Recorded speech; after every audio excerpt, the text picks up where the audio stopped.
This is KCCK's Culture Crawl. I'm Dennis Green, and this is Jason Wright. Jason's been in and around the Cedar Rapids cultural scene for a while, recently named Executive Director of the History Center in Cedar Rapids. So first off, belated congratulations. Thank you, Dennis. This is the perfect place for you. I'm so excited. Well, I have to admit that once I was approached for the position, I couldn't turn it down because it's in my DNA.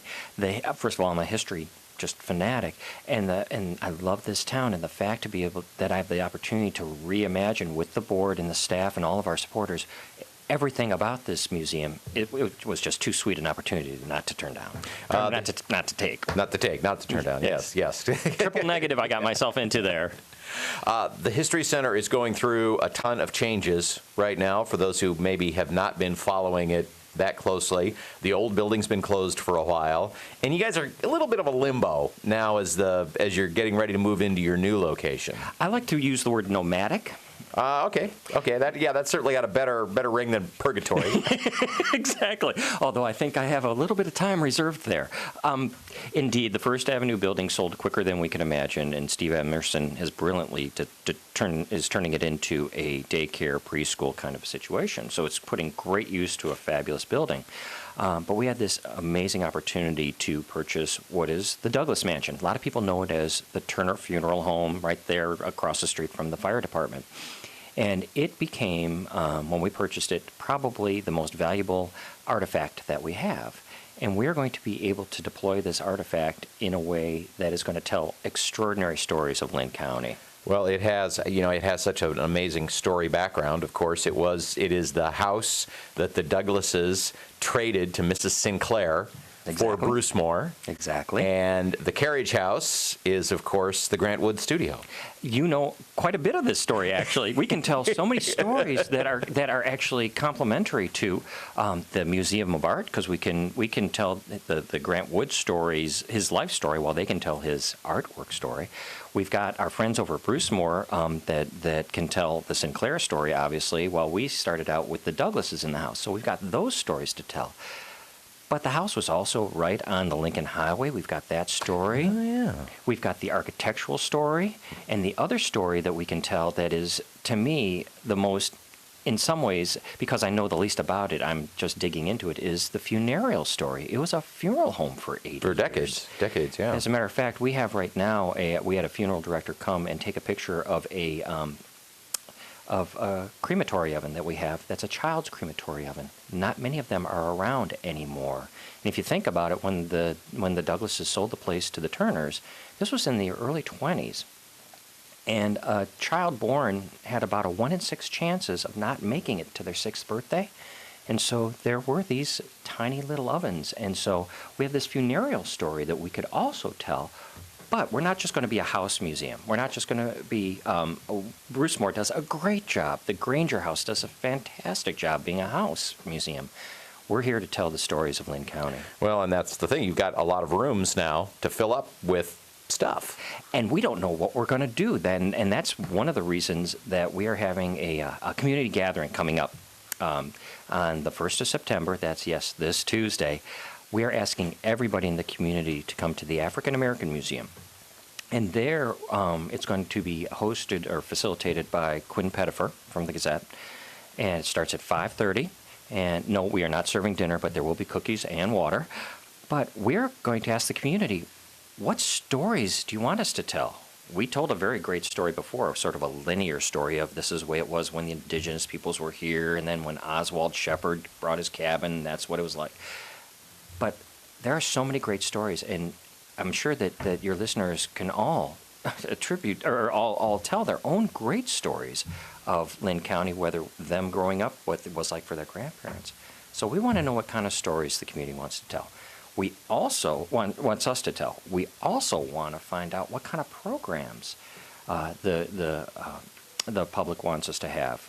We put out great lectures, book talks, those kind of things. What else would the community think would be an attractive program? And third, we consider the Douglas Mansion to be, it's part of the fabric of the community. It belongs to the community.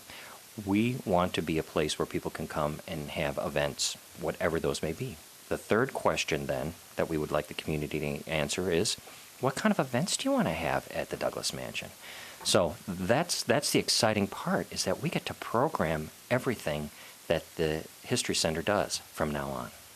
Talking with Jason Wright from the History Center in Cedar Rapids about the future. I know you've just had a big strategic planning session with your own board, too, to frame these very things that you've been talking about in terms of some actual strategic and measurable goals. As you've been kind of getting to know, and of course, since you are, like I said, in this nomadic state, but as you've been, getting to know the facility, the facility you're going to have, the staff you have, of course, the catalog and the artifacts.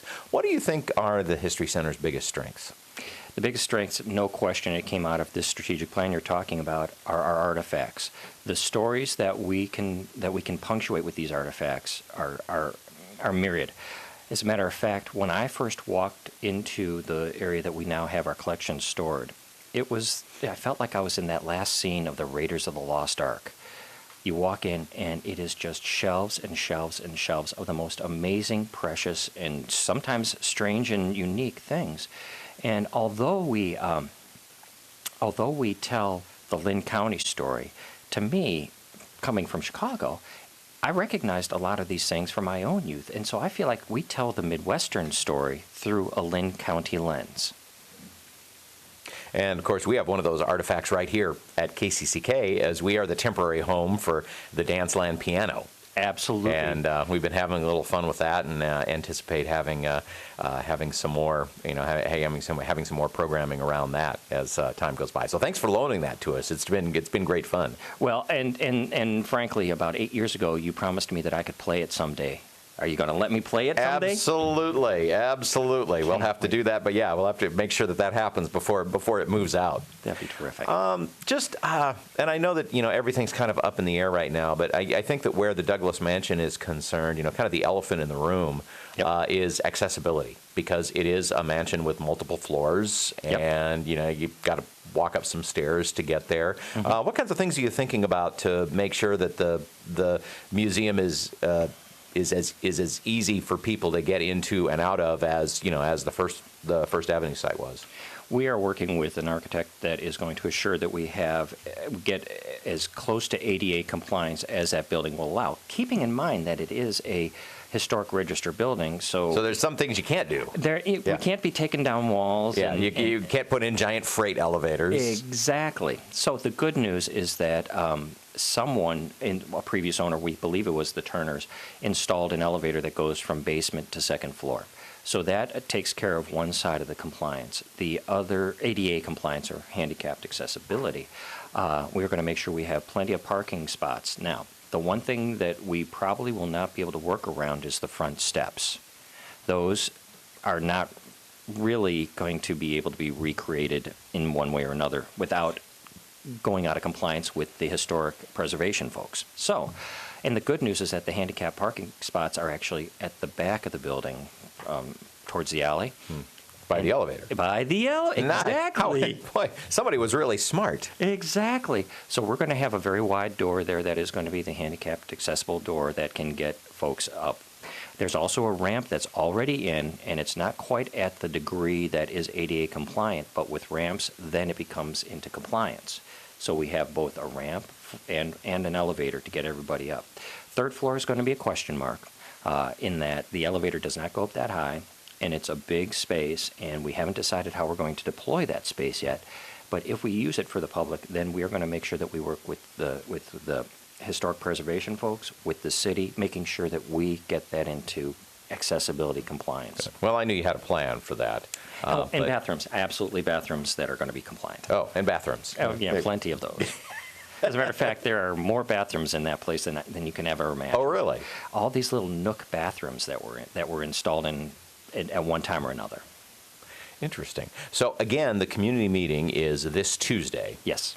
And that's at the African American Museum, and it starts at when? 5:30, goes to 7:30. We promise to get you out at that time, and we hope everybody in the community turns out, and please roll up your sleeves and get ready to work. Quinn Pettifer is going to drive this meeting very hard and very fast so that we can get as much data so this museum makes the right decisions for this community. Well, I think the history of Lynn County is in good hands with you and your great staff at the History Center. I just I love working with all of you guys, and look forward to partnering and doing some fun stuff with us too. I look forward to it, Dennis. Jason Wright from the History Center, Cedar Rapids and Lynn County. Again, the meeting is Tuesday at the African American Museum.